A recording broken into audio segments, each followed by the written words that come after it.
നിയമസഭാ തെരഞ്ഞെടുപ്പിന് ആഴ്ചകൾ മാത്രം ശേഷിക്കെ പിണറായി വിജയന്റെ ക്യാബിനറ്റിലെ 2 മന്ത്രിമാർ പരസ്പരം ഏറ്റുമുട്ടുന്നു. മന്ത്രി എം.ബി. രാജേഷാണ് മന്ത്രി റോഷി അഗസ്റ്റിനെതിരെ രംഗത്തെത്തിയത്. റോഷി അഗസ്റ്റിന്റെ ജലവിഭവ വകുപ്പ് സർക്കാരിന്റെ നയപരമായ തീരുമാനം അട്ടിമറിച്ചുവെന്ന് മാത്രമല്ല, ക്യാബിനറ്റ് ധാരണ ലംഘിച്ചെന്നും എക്സൈസ് മന്ത്രി തുറന്നടിച്ചു. ഇതാണ് സാഹചര്യമെങ്കിലും ബ്ലൂവറി പദ്ധതിയിൽ നിന്ന് 1 ഇഞ്ച് പിന്നോട്ട് പോകില്ല എന്ന് എക്സൈസ് മന്ത്രി പറഞ്ഞു. പദ്ധതിക്കെതിരെ ഹൈക്കോടതിയിൽ നിന്നും തിരിച്ചടി കിട്ടാൻ കാരണം ജലവകുപ്പ് ക്യാബിനറ്റ് ധാരണ ലംഘിച്ചതാണ് എന്ന് മന്ത്രി രാജേഷ് പറഞ്ഞു.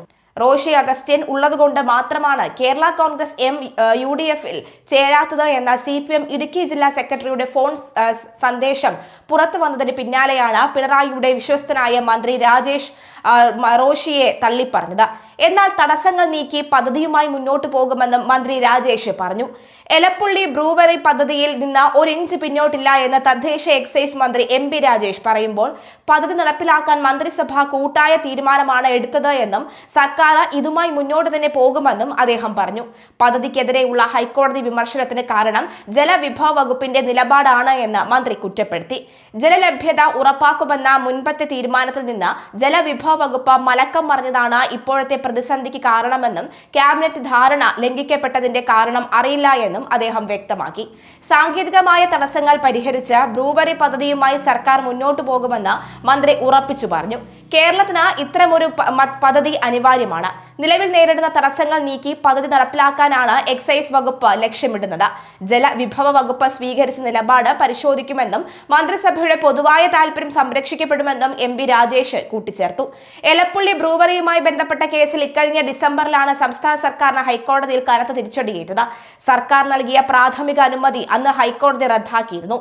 കാര്യമായ അപഗ്രഥനം നടത്താതെയാണ് പ്രാഥമിക അനുമതി നൽകിയത് എന്ന് ചൂണ്ടിക്കാട്ടിയാണ് ഹൈക്കോടതി ഡിവിഷൻ ബെഞ്ച് അനുമതി റദ്ദാക്കിയത്. വേണ്ടത്ര പഠനം നടത്തിയില്ല എന്നും വിശദമായ പഠനം ഇക്കാര്യത്തിൽ വേണമെന്നും ഹൈക്കോടതി ആവശ്യപ്പെട്ടിരുന്നു. വിശദമായ പഠനം നടത്തിയ ശേഷം അനുമതി നൽകണോ വേണ്ടയോ എന്ന് സംബന്ധിച്ച് സർക്കാരിന് വീണ്ടും തീരുമാനിക്കാമെന്നും ഹൈക്കോടതി ഡിവിഷൻ ബെഞ്ച് വ്യക്തമാക്കിയിരുന്നു. ഒയാസിസ് കമ്പനിക്ക് നൽകിയ പ്രാഥമിക അനുമതിയാണ് റദ്ദാക്കിയത്. ഒയാസിസ് കൊമേഴ്ഷ്യൽ പ്രൈവറ്റ് ലിമിറ്റഡ് കമ്പനിയാണ് 635 കോടിയുടെ പദ്ധതിക്ക് രൂപം നൽകിയിരിക്കുന്നത്. വിവിധ കാരണങ്ങളാൽ തടസ്സപ്പെട്ടുകിടക്കുന്ന പദ്ധതികൾ വേഗത്തിൽ നടപ്പിലാക്കുന്ന ചുമതലയാണ് Kerala state single window clearance ബോർഡിന് ഉള്ളത്. ഭൂപരിഷ്കരണ നിയമത്തിന്റെ പരിധിയിൽ നിന്ന് ഒഴിവാക്കണമെന്നുള്ള ഒയാസിസ് കമ്പനിയുടെ അപേക്ഷ ബോർഡിന് മുന്നിലുണ്ട്. കോൺഗ്രസ് ഭരിക്കുന്ന എലപ്പുള്ളി പഞ്ചായത്ത് കമ്പനിയുടെ നിർമ്മാണ പ്രവർത്തനങ്ങൾക്ക് തടസ്സവാദങ്ങൾ ഉന്നയിച്ചിട്ടും ബോർഡ് യോഗത്തിൽ വിവിധ വകുപ്പുകളുടെ ഏകോപനം സാധ്യമാക്കി പദ്ധതിയുമായി മുന്നോട്ടു പോകാനാണ് നീക്കമെന്ന് തെരഞ്ഞെടുപ്പ് അടുത്ത സാഹചര്യത്തിൽ പ്രാദേശിക എതിർപ്പുകളെ അവഗണിച്ച് മുന്നോട്ട് നീങ്ങാനാണ് വ്യവസായ വകുപ്പിന്റെ തീരുമാനം എന്നറിയുന്നു. എഥനോൾ പ്ലാന്റും ഈ ഡിസ്റ്റിലറിയും ബ്രൂവറിയും നിർമ്മിക്കാൻ ഒയാസിസ് കൊമേഴ്ഷ്യൽ കമ്പനി വാങ്ങിയ ഭൂമിയിൽ തണ്ണീർത്തടവും ഉൾപ്പെട്ടിട്ടുണ്ട്. എലപ്പുള്ളി 6-ാം വാർഡിലെ മണക്കാട് വാങ്ങിയ 24 ഏക്കർ ഭൂമിയിൽ 3.5 ഏക്കറോളം ഭൂമിയും ഡേറ്റാ ബാങ്കിലുള്ളതാണ്. ഈ ഭൂമി തരം മാറ്റി കിട്ടാൻ 2024 ഓഗസ്റ്റിൽ കമ്പനി അപേക്ഷ നൽകിയെങ്കിലും കൃഷി വകുപ്പ് തടസ്സവാദം ഉന്നയിച്ചിരുന്നു. പഞ്ചായത്ത് പ്ലാന്റിന് NOC നൽകിയിട്ടുമില്ല. പ്രദേശത്ത് കടുത്ത ജലചൂഷണം ഉണ്ടാകുമെന്നതിന്റെ പേരിലാണ് CPM ഒഴികെയുള്ള കക്ഷികൾ പ്ലാന്റിനെതിരെ സമരവുമായി രംഗത്തുള്ളത്. പാടം നികത്തുന്നതിന് CPIയുടെ കീഴിലുള്ള കൃഷി വകുപ്പ് കടുത്ത എതിർപ്പ് ഉന്നയിച്ചതാണ് പ്ലാന്റ് തുടക്കത്തിനുള്ള പ്രധാന തടസ്സം. എന്നാൽ CPIക്കോ കൃഷിമന്ത്രി പ്രസാദിനോ എതിരെ നിശബ്ദത പാലിക്കാൻ മന്ത്രി രാജേഷ് ശ്രദ്ധിച്ചു. അതായത് CPIക്കെതിരെ സംസാരിക്കാൻ മന്ത്രി രാജേഷിനെ പിണറായി സമ്മതിക്കില്ല. പ്ലാൻ വന്നു കഴിഞ്ഞാൽ കർഷകർ ഉൾപ്പെടെ നിരവധി തൊഴിൽ സാധ്യതകളാണ് തുറക്കാൻ പോകുന്നത് എന്നാണ് പാലക്കാട് നിന്നുള്ള എക്സൈസ് മന്ത്രി എം.ബി. രാജേഷിന്റെ വാദം. ഈ പദ്ധതിക്ക് ആവശ്യമായ പ്രധാന അസംസ്കൃത വസ്തുക്കൾ മരിച്ചീനി, ഉപയോഗശൂന്യമായ നെല്ല്, അതുപോലെ തന്നെ വേസ്റ്റായി പോകുന്ന പച്ചക്കറികൾ എന്നിവയാണ്. കേരളത്തിലാകെ കർഷകർക്ക് വലിയ അവസരമാണ് ലഭിക്കാൻ പോകുന്നത്. നെല്ലിന് ഗണ്യമായ വില കൂടും. അരി പുതിയൊരു മൂല്യവർദ്ധിത ഉൽപ്പന്നമായി മാറും. അങ്ങനെ വരുമ്പോൾ കർഷകർക്ക് അവരുടെ ഉൽപ്പന്നങ്ങൾക്ക് കൂടുതൽ വില ലഭിക്കും. കേരളത്തിന് വലിയ വരുമാന സാധ്യതയാണ് ബ്രൂവറി പ്ലാന്റ് വഴി ഉണ്ടാവുന്നത് എന്നൊക്കെയാണ് മന്ത്രി എം.ബി. രാജേഷ് അവകാശപ്പെടുന്നത്. പക്ഷേ പൊതുവെ ജലക്ഷാമം നേരിടുന്ന പ്രദേശം എന്ന നിലയിലാണ് നാട്ടുകാർ പദ്ധതിയെ എതിർക്കുന്നത്. ഇക്കഴിഞ്ഞ മാസം ബ്രൂവറി പദ്ധതി പ്രദേശം വൃത്തിയാക്കാനുള്ള കമ്പനിയുടെ നീക്കം ജനകീയ സമരസമിതിയും കോൺഗ്രസ് BJP പ്രവർത്തകരും നാട്ടുകാരും ചേർന്ന് തടഞ്ഞിരുന്നു. ഒയാസിസ് കൊമേഴ്ഷ്യൽ പ്രൈവറ്റ് ലിമിറ്റഡ് അഴിമതിക്കും കള്ളപ്പണം എളുപ്പിക്കലിനും അന്വേഷണം നേരിടുന്ന കമ്പനിയാണ്. ഈ വർഷം ജനുവരിയിൽ ചേർന്ന മന്ത്രിസഭാ യോഗമാണ് ഈ കമ്പനിക്ക് മദ്യ നിർമ്മാണത്തിന് ലൈസൻസ് നൽകാൻ തീരുമാനിച്ചത്.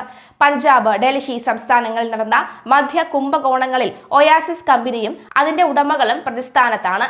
ബ്രൂവറി പ്ലാന്റിനായി ഒയാസിസ് കമ്പനി നൽകിയ ഭൂമി തരം മാറ്റ അപേക്ഷ റവന്യൂ വകുപ്പ് നേരത്തെ തള്ളിയിരുന്നു. ഡേറ്റാ ബാങ്കിൽ ഉൾപ്പെട്ട പ്രദേശത്ത് നിർമ്മാണം അനുവദിക്കണമെന്ന് ആവശ്യപ്പെട്ടുകൊണ്ടാണ് ഒയാസിസ് കമ്പനിയുടെ അപേക്ഷ പാലക്കാട് RTOയാണ് തള്ളിയത്. ഒരു കാരണവശാലും പ്ലാന്റ് അനുവദിക്കാൻ പാടില്ല എന്ന് പാലക്കാട് CPI ജില്ലാ കമ്മിറ്റി പ്രമേയം പാസാക്കിയിരുന്നു. മുന്നണിക്കുള്ളിലെ എതിർപ്പ് അവഗണിച്ച് മുന്നോട്ട് നീങ്ങാനാണ് CPM തീരുമാനം എന്നാണ് അറിയുന്നത്. മധ്യനയ LDFൽ ചർച്ച ചെയ്തിട്ടില്ല എന്ന RJDയുടെ തുറന്നു പറച്ചിൽ മുന്നണിയെ ഒന്നടങ്കം വെട്ടിലാക്കിയിരുന്നു. RJD secretary general doctor Varghese George ആണ് ഇക്കാര്യം പരസ്യമായി പറഞ്ഞത്. ഇതോടെ എങ്ങും തൊടാതെ വിമർശനം ഉന്നയിച്ചു പോന്ന CPIക്കും ഇക്കാര്യം അംഗീകരിക്കേണ്ടി വരും. CPM ഏകപക്ഷീയമായി സ്വീകരിച്ച മധ്യനയം അംഗീകരിക്കാൻ ഘടകകക്ഷികൾ ബാധ്യസ്ഥരല്ലെന്ന വ്യക്തമായ സന്ദേശമാണ് RJDയുടേത്. ഇടതുപക്ഷ ജനാധിപത്യ മുന്നണി അധികാരത്തിൽ വരുമ്പോൾ മദ്യാസക്തി കുറയ്ക്കും എന്നതാണ് വ്യക്തമായിരിക്കുന്നത്. എന്നാൽ സംസ്ഥാനത്ത് മദ്യാസക്തി കൂടുന്നു. മദ്യലഭ്യത കുറയ്ക്കാൻ സർക്കാർ പ്രതിജ്ഞാബദ്ധമാണ്. എന്നാൽ കൂടുതൽ ഉത്തരമാകുന്ന നീക്കങ്ങളാണ് RJDക്ക് യോജിപ്പില്ല. LDFൽ ഈ വിഷയം ചർച്ച ചെയ്തില്ല. വർഗീസ് ജോർജ് മാധ്യമങ്ങളോട് പറഞ്ഞത് ഇങ്ങനെയാണ്. 2023 ജൂലൈ 26 മന്ത്രിസഭ അംഗീകരിച്ച് പുറത്തിറക്കിയ 2023-24 മദ്യനയത്തിന്റെ 8ാമത്തെ പേജിൽ മദ്യ നിർമ്മാണത്തിന് ആവശ്യമായ എക്സ്ട്രാ ന്യൂട്രൽ ആൽക്കഹോൾ, എത്തനോൾ എന്നിവ ആഭ്യന്തരമായി ഉൽപ്പാദിപ്പിക്കുകയാണ് നയം ലക്ഷ്യമിടുന്നത്. ഇത് നേടുന്നതിന് പുതിയ ബ്രൂവറി യൂണിറ്റുകളും ഡിസ്റ്റിലറികളും സ്ഥാപിക്കാൻ യോഗ്യതയുള്ള കമ്പനികൾക്ക് അനുമതി നൽകണമെന്നാണ് വ്യക്തമാക്കിയിട്ടുള്ളത്. ഇക്കാര്യം മുഖ്യമന്ത്രി നിയമസഭയിലും ആവർത്തിച്ചിരുന്നു. ഇത്തരമൊരു നയം ക്യാബിനറ്റിൽ പാസാക്കിയപ്പോൾ CPI മന്ത്രിമാരോ അവരുടെ പാർട്ടി നേതൃത്വമോ എതിർപ്പൊന്നും രേഖപ്പെടുത്തിയിരുന്നില്ല. ഇടതുമുന്നണി ചർച്ച ചെയ്ത് അംഗീകരിച്ച നയമാണ് എന്ന് ഇടത് കൺവീനറോ മന്ത്രിമാരോ അവകാശപ്പെട്ടിരുന്നില്ല. മദ്യ നിർമ്മാണ കമ്പനിയായ ഒയാസിസിന് എലപ്പുള്ളിയിൽ അനുമതി നൽകിയപ്പോഴാണ് എതിർപ്പുകൾ ഉയർന്നത്. ഈ ഘട്ടത്തിലാണ് LDF അംഗീകരിക്കാത്ത നയമാണ് മന്ത്രിസഭ നടപ്പാക്കാൻ ശ്രമിക്കുന്നത് എന്ന ഗുരുതരമായ വിമർശനങ്ങൾ RJD ഉന്നയിക്കുന്നുണ്ട്.